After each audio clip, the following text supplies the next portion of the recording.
Hello, I'm Karl Wells. My guest today made his living for many years as a chef, then as a salesperson.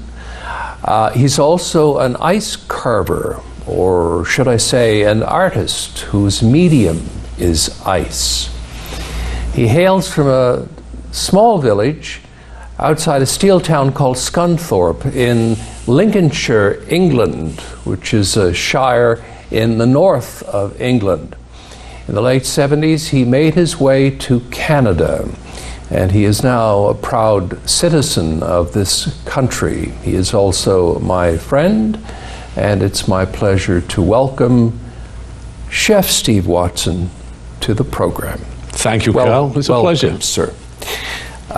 Steve, we did a show called One Chef, One Critic, and you often criticized me for trying to steal the limelight. Well, sir, this is my gift to you because the next 27 minutes is all about Steve Watson. Wonderful, wonderful. Can't wait, can't wait. Now, tell us about the village where you grew up and a little bit about Scunthorpe, the bigger town that was next to your village. Now, I'm from a small village called Burton-upon-Stather. Population, just a little over 1,000 people. It's almost like in Downton Abbey type of country. You know, it has the country pub, it has the country post office, and actually my mother was the curator of a large stately hall called Normanby Hall. So Downton Abbey rules that kind of a roost, that type of thing. Now Scunthorpe is a different picture altogether. Scunthorpe was famous for its steel. It was a steel town. When I was young, there was 3 major steel plants there, and today there's only 1. Like in most things during the Margaret Thatcher era, a lot of things closed down, and 2 of our steel plants closed down. The population of the town, Scunthorpe, would be somewhat similar to St. John's, maybe about 100, 120,000 people proper. And but after they closed down, instead of the mass employment, it was small cottage industry type of things that took over. But Burton-upon-Stather, the village where I grew up, it's Burton, which was on the top of the hill, and Stather was down below. So I lived on top of the hill, so I was looking down at the people on the Stather, so to speak. And then there was the River Trent going by. So it was very, very industrious in the way that the River Trent was there. And it used to bring a lot of stuff into the steelworks as well. Tell me about your family. You said your mom worked at a stately home. Yeah. What about your dad? What did he do? My dad was a carpenter by trade, and I felt a very good carpenter. He was. It wasn't just by the eye. He measured twice and cut once, so to speak, and there wasn't nothing he couldn't do. The furniture that he made was impeccable, that kind of a thing. So he's what we'd call a finished carpenter. He, very much so. Yeah. Very, very much so. Very much so. He was amazed when he came over here that everybody was using electrical tools.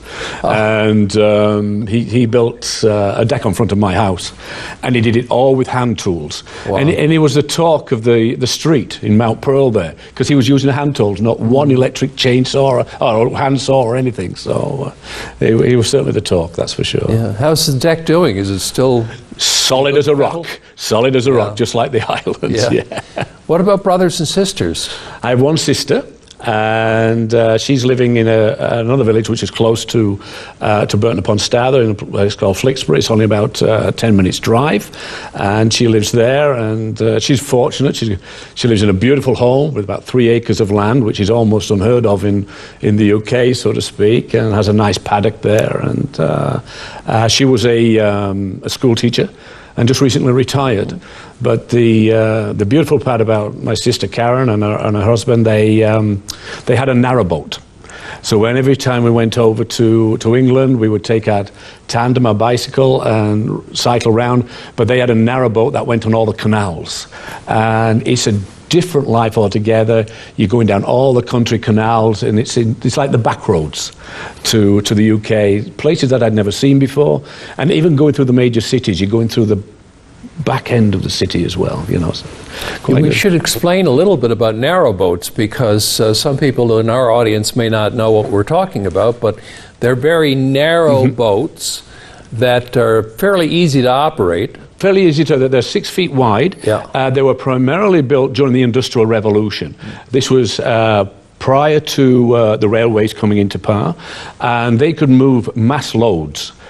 Some of them are between 40 feet to some of them up to 60 feet.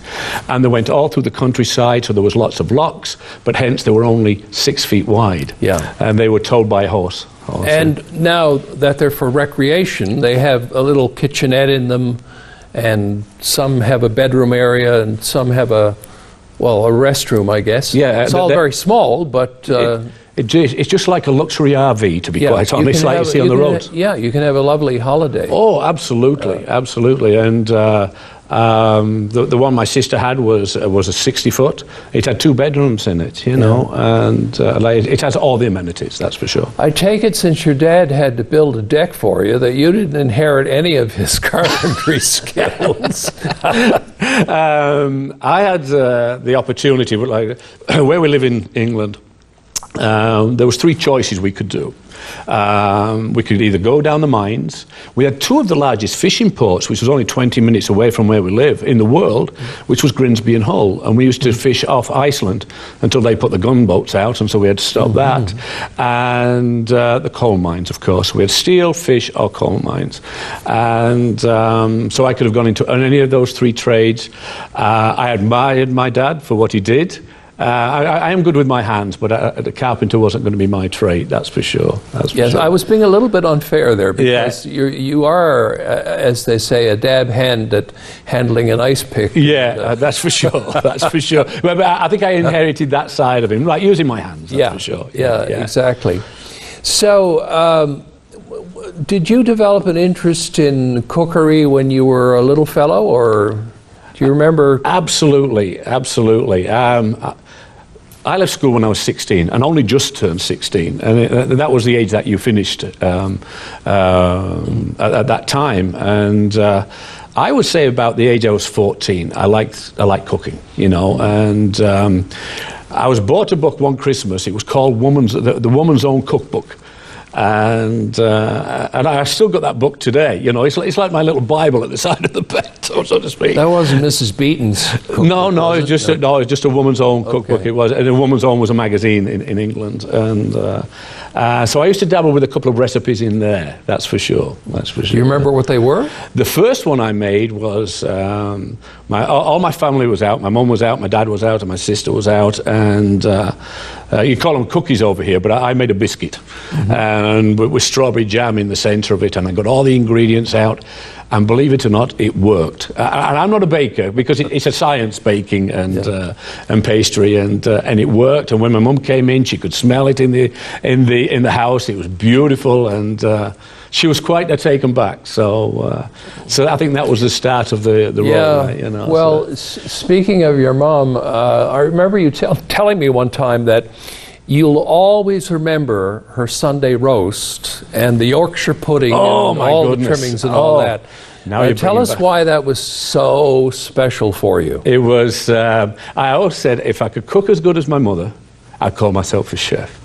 And the Sunday roast, or any meal per se, but the Sunday roast was very special, because where we live in Lincolnshire, it borders Yorkshire, and we live on the Yorkshire pudding, especially for our Sunday lunch.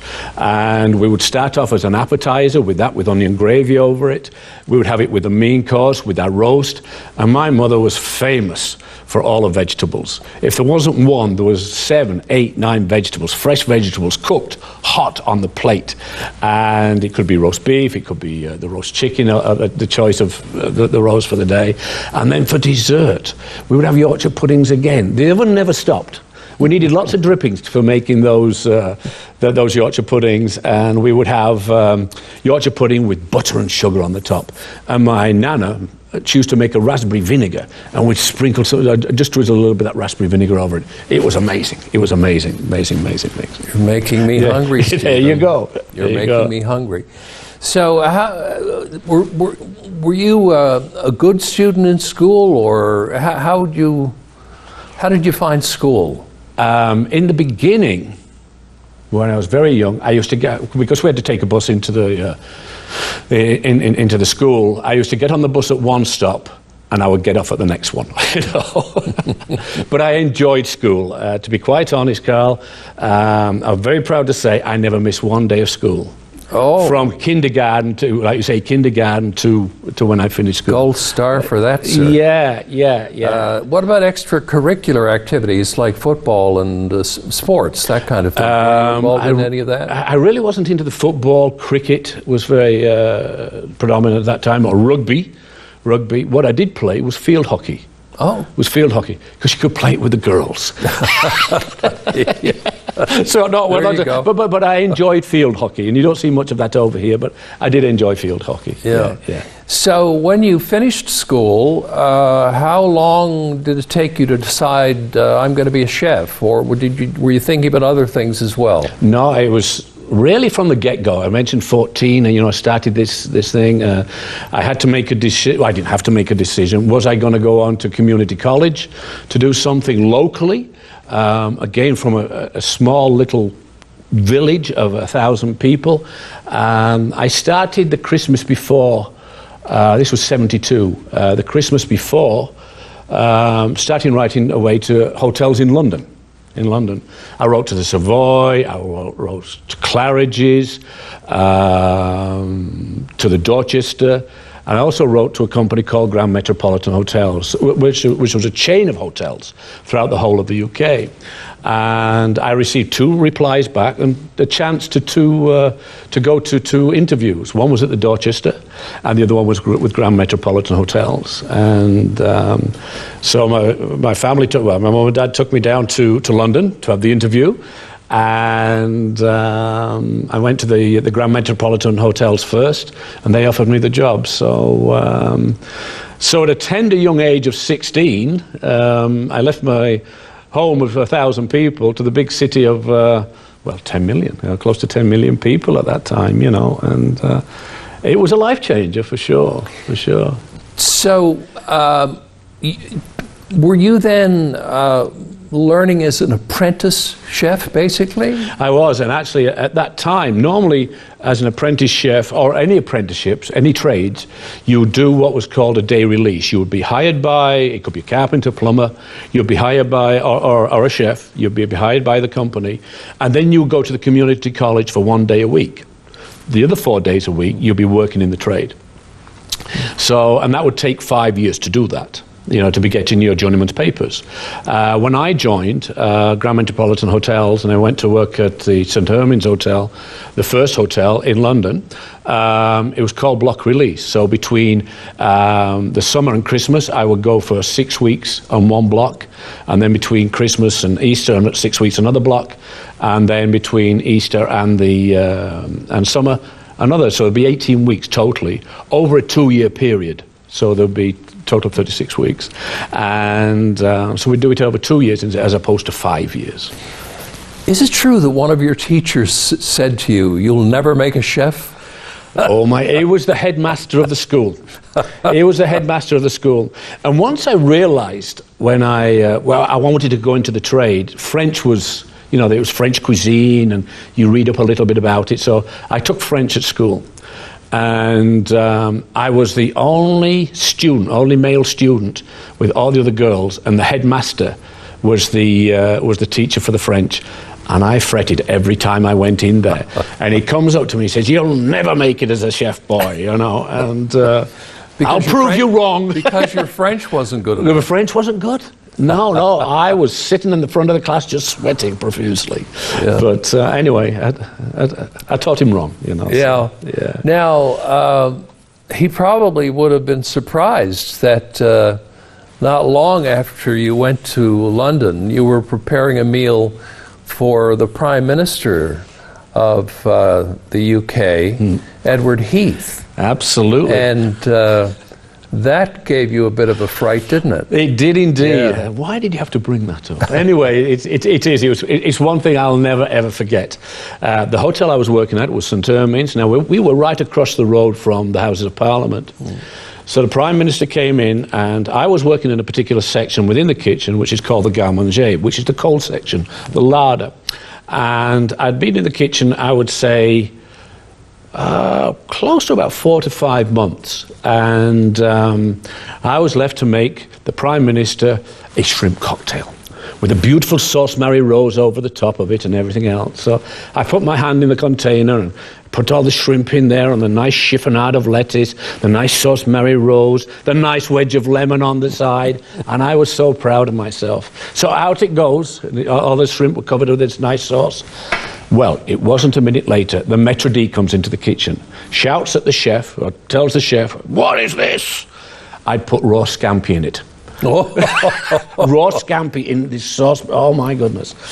So it started at that level, and then it came down to me, and believe you me, I felt like that this big at the end of the day. But today I can laugh about it, but at the time it was, you learn very quickly. So. Did you cook at St. Ermans again, or was that the end of your... No, it wasn't the end of my career. No, I stayed there for a year, and it was a wonderful hotel, great memories. We were not only across the road from the Houses of Parliament, but we were right across the road from New Scotland Yard as well. So it was, we got everybody there. You went to Belgium. Mm-hmm. Why was that? It was still part of the same chain, and I'd finished my apprenticeship, and once I finished my apprenticeship in London, within the chain I went to Scotland, and then I went to York, which is just close to my hometown, and then an opportunity came in Belgium, to go to Belgium, and again I was still missing that French terminology. Well, I knew the terminology, but the fluency in talking it. So I applied to see if I could go to Belgium or to Paris, one of the two, in one of our sister hotels. And an opportunity came up for Belgium, but at that particular time, we'd just joined the common market, or as we know it today, the EU. And the hotel was called L'Hotel, and it was right across from the EU, the common market. So I went there primarily to learn French, and when I got over there, everybody wanted to learn English. But the chef, the typical, right? That's what happened. But because we just joined the common market, so everybody else from Europe could then come into England without using a passport. It was all cross borders. But the chef I did work under was Chef Quinnock. He was from France, the south of France, but he used to be the executive chef on the SS France, the cruise ship, one of the first cruise liners. It then became the SS Norway, and well, it's no longer in existence, but it was a true honour to work underneath him. I got shouted at a lot in French. Some of it I understood, some of it I didn't.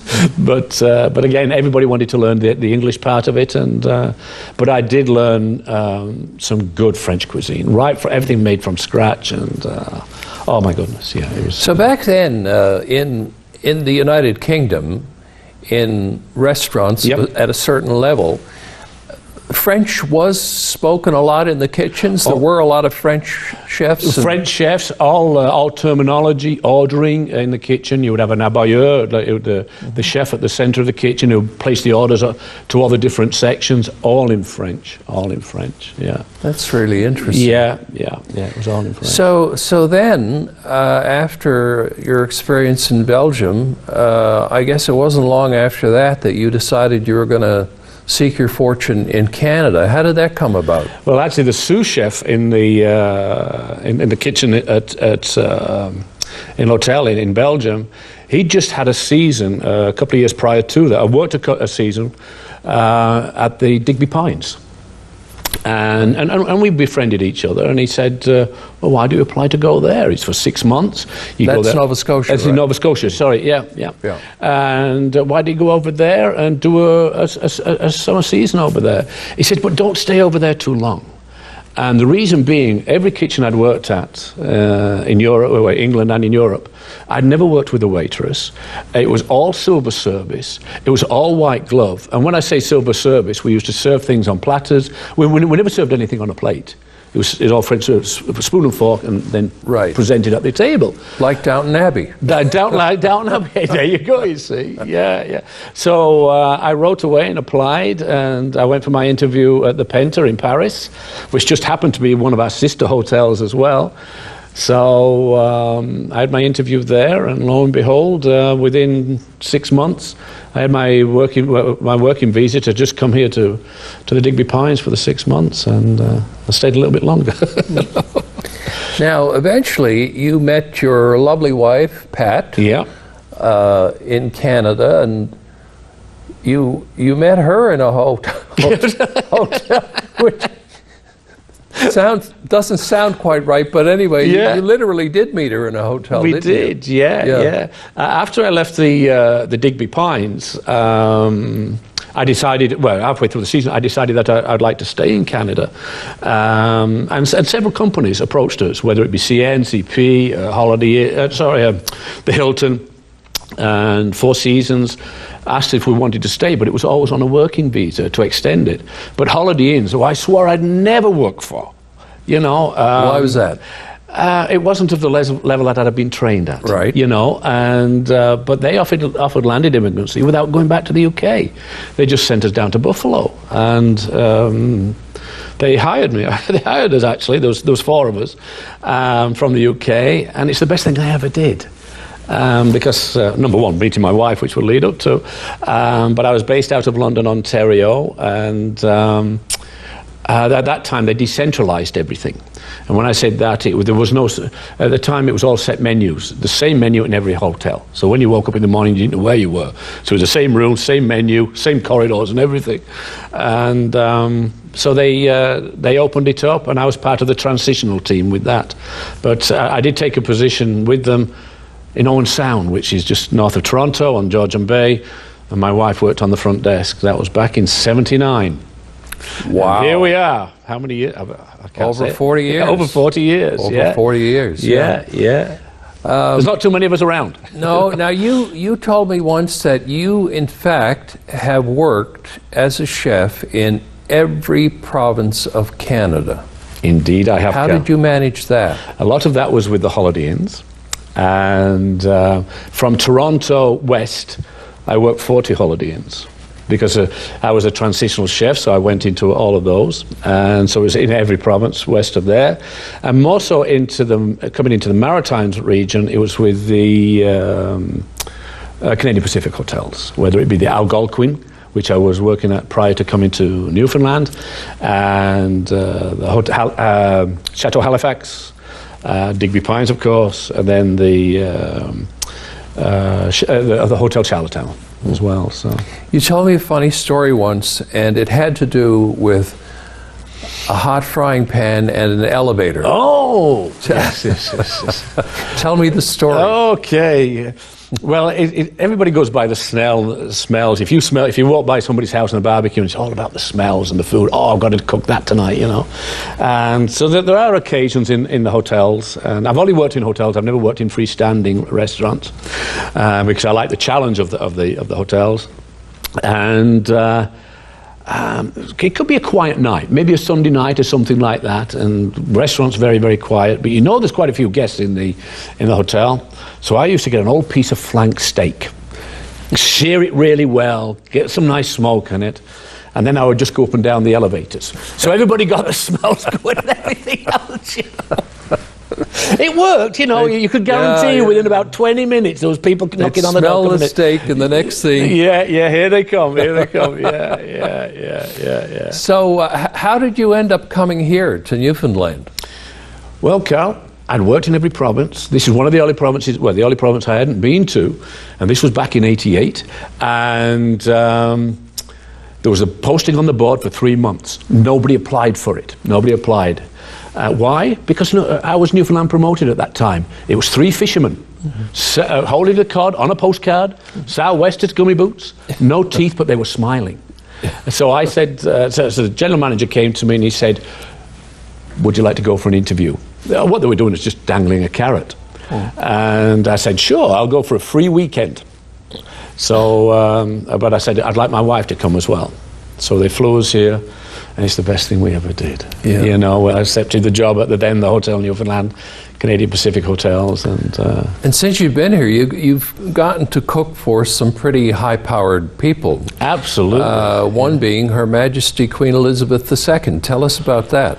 Well, it was indeed an honour, and that was in '97, and it was the founding celebrating the 500th anniversary of the founding of Newfoundland, and she came. She stayed for 4 nights, 5 days, and stayed at the hotel, and she ate every meal off the menu, other than the gala dinner.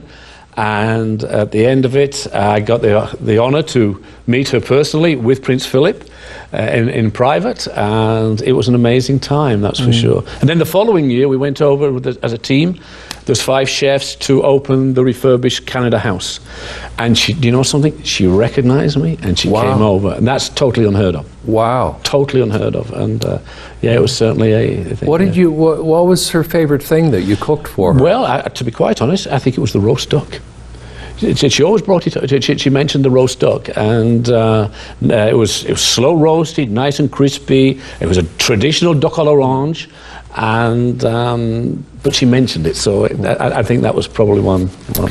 The restaurant, the fancy restaurant in the hotel, was the Cabot Club. Correct. Yeah. Which is no more. No. Why do you think so many people miss the Cabot Club? I think it was the service, the ambiance, the food, and at the time, the view. The view, we had a spectacular view of looking over the harbour. And it was, and for some people, it was just for a special occasion. It could be an anniversary, a birthday.